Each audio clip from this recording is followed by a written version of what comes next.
this club, man. I love this club. Mostly because the management, they like to give us comics advice before we come on stage.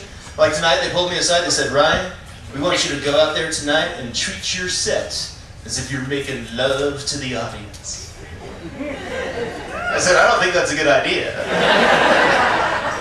I mean, I don't know if you remember, but I'm supposed to perform for 30 minutes.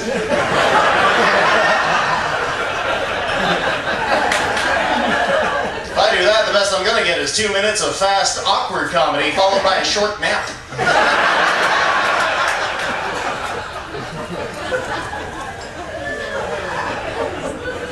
I've been doing a lot of traveling for comedy lately. I just finished a really long road trip with another comic friend of mine, which was a lot of fun. The only problem was my friend made me do all of the driving. Insisted that I drive the entire way, and his reason for that is that he happens to be black, and I happen to be white. Therefore, according to him, I can speed and police won't give me a ticket. I said, fine, I'll drive, but if someone cuts us off, you have to shoot them. Which I thought was fair, yeah. And I admit, I fall for stereotypes just as much as anyone else. For example, I have another comic friend who I travel with who happens to be Asian. And whenever we travel together, I insist that I drive wherever we go. That's right, I do not trust my Asian comic friend to drive. Mostly because she's a woman. No, you're right, ladies, that joke is only funny when we're making fun of someone's race. Yeah. You know who really hates that joke? Hypocrites. You only like laughing at other people. I try not to do too many jokes about stereotypes, though, because we all know stereotypes, for the most part, aren't true. For example, there's this stereotype that Hispanic people like to drive lowriders. And that's not true at all. It's just that whatever car they're in naturally rides low because they have so many people crammed inside. And that is why stereotypes are wrong. And of course you say, well, Ryan, those are negative stereotypes. What about positive stereotypes? Aren't those okay? And I say, no, I think positive stereotypes are just as bad as negative stereotypes because they require people to live up to expectations, right? Think about it. If you're bad at math, it's not that big of a deal. But if you're bad at math and you're Chinese, there's something wrong with you. What about this one, ladies? You have sex with a guy and he has a teeny weenie. Yeah? Kind of a disappointment. Maybe you tell your best friend about it. But if it's a black guy with a teeny weenie, you're telling everyone. That's not fair. That's not fair at all. Because you know there are people out there with every positive stereotype who can't live up to them, right? Somewhere out there's got to be a Jewish guy who's not good with money. Think about him. What about the gay guy who doesn't have any fashion sense, huh? The Amish guy who can't grow facial hair? I bet you there's even a Mexican out there who can't get his wife pregnant.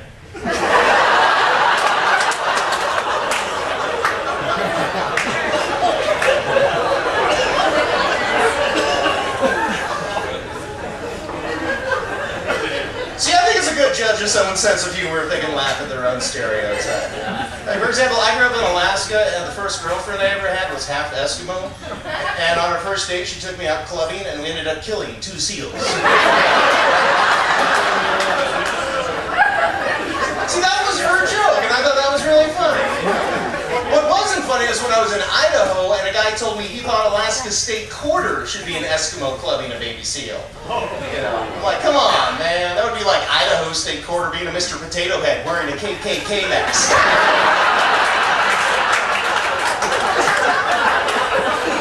That's why we don't put stereotypes on state quarters, you know?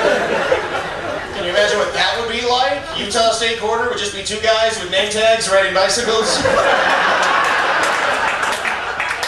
Washington state would be a big marijuana leaf with rain falling on it. And Wyoming would just be a sheep and a condom. Well,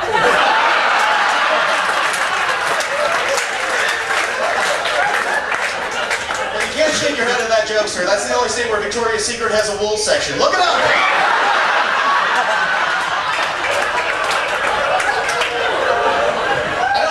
Abuse Facebook like a lot of people. You know, I'm not one of those people that updates their status every 10 minutes with things that only a stalker would want to know. You know, those people, it's like they're desperate for attention. They're like, I just woke up and now I'm gonna go get in the shower. You know? 10 minutes later, I'm eating breakfast wearing nothing but a towel. 10 minutes later, I think it's a good day for thong underwear. That's when I comment back, I don't need to know that much about you, Larry. By the way, you need to return the thong underwear you borrowed. I do this sometimes. I post something on Facebook just to try and get a reaction out of people. Have you ever done that? You know, I just had my second orgasm of the day. Hoping to make it a hat trick when the wife comes home.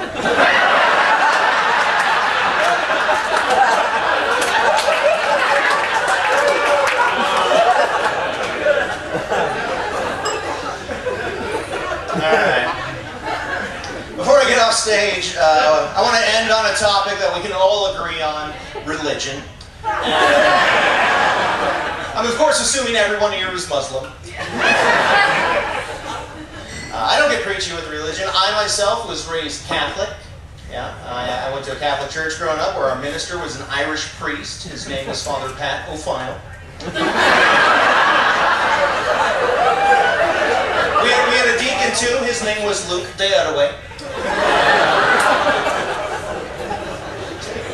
I still go to church and everything, but for me, church is just a little bit too old-fashioned. I think church needs to start modernizing for the 21st century. My idea to modernize church? Drive-through confessional. How great would that be? You could pull to the outside of a church, they'd have a sign with the 10 Commandments on it, and a speaker inside of a burning bush. Voice comes out, thank you for coming to church. How can I save your soul today? Yeah, hi. I did a number 1. Number 4. Number 5, supersize. 6 and a 9 at the same time. And 10 number 10s. You don't actually put me down for 11 number 10s. I'm going to do that again on the way home. Thanks.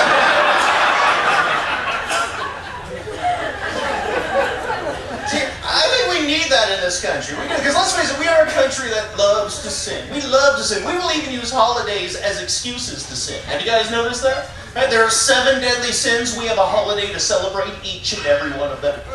That's right. True. Think about it. What's the first holiday of the year? Valentine's Day, right? A day where we're supposed to celebrate love. But really, it's just a great excuse to try and get laid. They don't make rum-filled chocolates for no reason.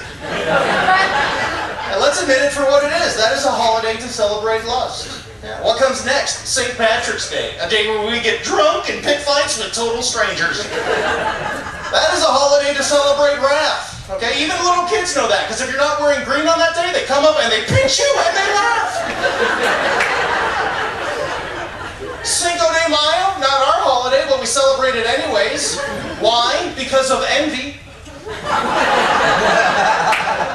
With me so far, let's keep going. 4th of July, obviously celebrating pride. Nothing wrong with being proud of your country, but we have to have a big, elaborate fireworks display that they can see from England so they know we're saying, fuck you!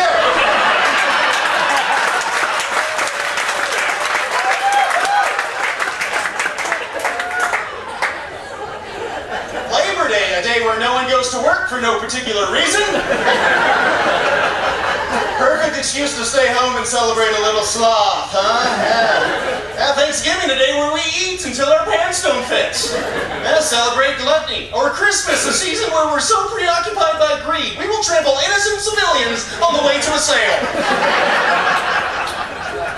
And we don't even end there, though. No, we always end the year with New Year's Eve. A day where we combine all 7 deadly sins into one 24-hour period of blasphemy.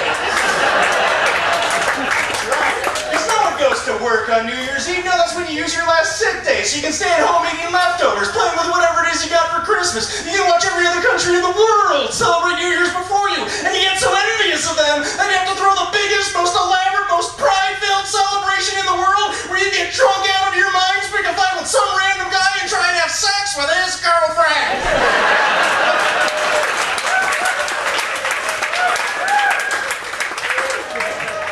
Try and do it all before midnight, too.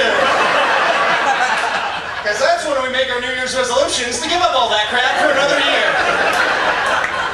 Ladies and gentlemen, my name is Wingfield. Thank you guys for coming out.